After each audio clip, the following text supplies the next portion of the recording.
Hi friends, welcome to Jisha's flavours. ഇന്ന് എളുപ്പത്തിലുള്ള ഒരു പൊട്ടറ്റോ മസാലയാണ് ഞാൻ തയ്യാറാക്കുന്നത്. ഇത് ചോറിൻ്റെ കൂടെയും ചപ്പാത്തിയുടെ കൂടെയും ഒക്കെ കഴിക്കാൻ പറ്റും. അപ്പോൾ നമുക്കിത് എങ്ങനെയാണ് തയ്യാറാക്കുന്നതെന്ന് നോക്കാം. സ്റ്റവ് കത്തിച്ച ശേഷം പാൻ വെച്ച് കൊടുക്കാം. പാൻ നന്നായി ചൂടായതിനു ശേഷം ഒരു 2 ടേബിൾ സ്പൂണോളം ഓയിൽ ഒഴിച്ചു കൊടുത്തിട്ടുണ്ട്. നിങ്ങൾക്ക് വെളിച്ചെണ്ണ വേണമെങ്കിൽ വെളിച്ചെണ്ണ ഉപയോഗിക്കാം.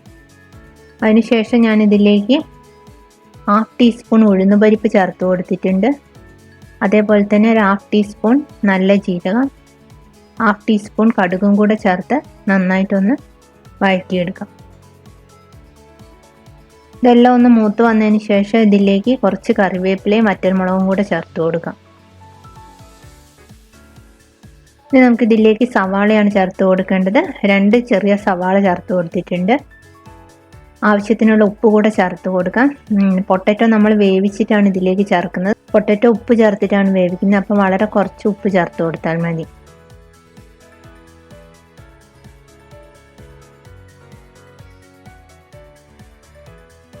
ഇതിലേക്ക് 2 പച്ചമുളകും കൂടെ ചേർത്ത് കൊടുത്തിട്ടുണ്ട്.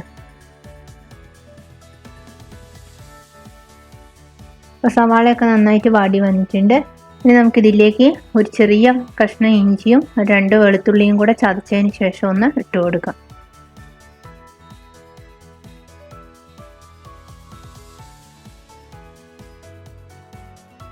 ഇനി നമുക്കിതിലേക്ക് തക്കാളി ചേർത്ത് കൊടുക്കാം. 2 ചെറിയ തക്കാളി എടുത്തിട്ടുണ്ട്.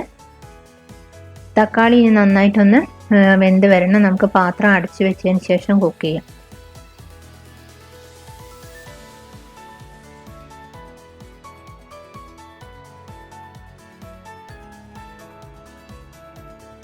ഇനി നമുക്കിതിലേക്ക് മസാലപ്പൊടികൾ ചേർത്ത് കൊടുക്കാം. 1/4 ടീസ്പൂൺ മഞ്ഞൾപ്പൊടി, ഒരു 1/4 ടീസ്പൂൺ മുളക് പൊടി ചേർത്ത് കൊടുക്കുന്നുണ്ട്. മുളക് പൊടി നിങ്ങളുടെ എരിവിനനുസരിച്ച് ചേർത്ത് കൊടുക്കാം. ഇവിടെ വറ്റൽമുളകും പച്ചമുളകും ചേർത്ത് കൊടുക്കുന്നത് കൊണ്ട് ഞാൻ വളരെ കുറച്ച് മുളക് പൊടിയെ ചേർത്ത് കൊടുക്കുന്നുള്ളൂ. 1 ടീസ്പൂണോളം മല്ലിപ്പൊടിയും കൂടെ ചേർത്ത് കൊടുത്തിട്ടുണ്ട്. നന്നായിട്ട് വഴറ്റിയെടുക്കാം. പൊടിയുടെ പച്ചച്ചുവ മാറുന്നത് വരെ നന്നായിട്ട് വഴറ്റിയെടുക്കാം. ഇതിലേക്ക് ആവശ്യത്തിനുള്ള വെള്ളം ഒഴിച്ചതിന് ശേഷം നമുക്ക് അടച്ചു വെച്ച് ഒന്നുകൂടെ കുക്ക് ചെയ്തെടുക്കാം.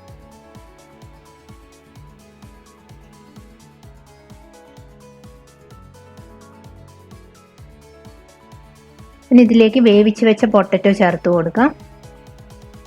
നിങ്ങൾ പൊട്ടറ്റോ വേവിക്കാതെയാണ് ചേർക്കുന്നതെങ്കിൽ വെള്ളം ഒഴിച്ചു കൊടുക്കുന്ന സമയത്ത് തന്നെ പൊട്ടറ്റോ ചെറുതായിട്ട് കട്ട് ചെയ്തതിന് ശേഷം ചേർത്ത് കൊടുക്കുക. എന്നിട്ട് പൊട്ടറ്റോ നന്നായിട്ട് വേവുന്നത് വരെ കുക്ക് ചെയ്തെടുക്കാം. ഇങ്ങനെ ചെയ്യുമ്പോൾ പെട്ടെന്ന് നമുക്ക് വേവിച്ച പൊട്ടറ്റോ ആണ് ചേർക്കുന്നതെങ്കിൽ നമുക്ക് പെട്ടെന്ന് പൊട്ടറ്റോ മസാല തയ്യാറാക്കാം. പാത്രം അടച്ചു വെച്ചതിന് ശേഷം ഒരു 5 മിനിറ്റ് നേരം കുക്ക് ചെയ്തെടുക്കാം.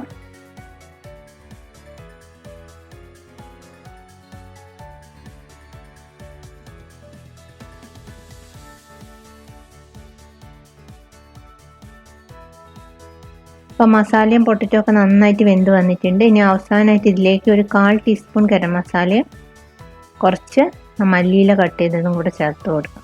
അപ്പോൾ ഇവിടെ പൊട്ടറ്റോ മസാല റെഡി ആയിട്ടുണ്ട്. ഇത് നമുക്ക് പൂരിയുടെ കൂടെ കഴിക്കാം, ചപ്പാത്തി, പൊറോട്ട, നല്ല ചൂട് ചോറിൻ്റെ കൂടെയും കഴിക്കാം. അപ്പോൾ എല്ലാവരും ട്രൈ ചെയ്ത് നോക്കാം. മറ്റൊരു നല്ല റെസിപ്പിയുമായി അടുത്ത വീഡിയോയിൽ കാണാം. താങ്ക്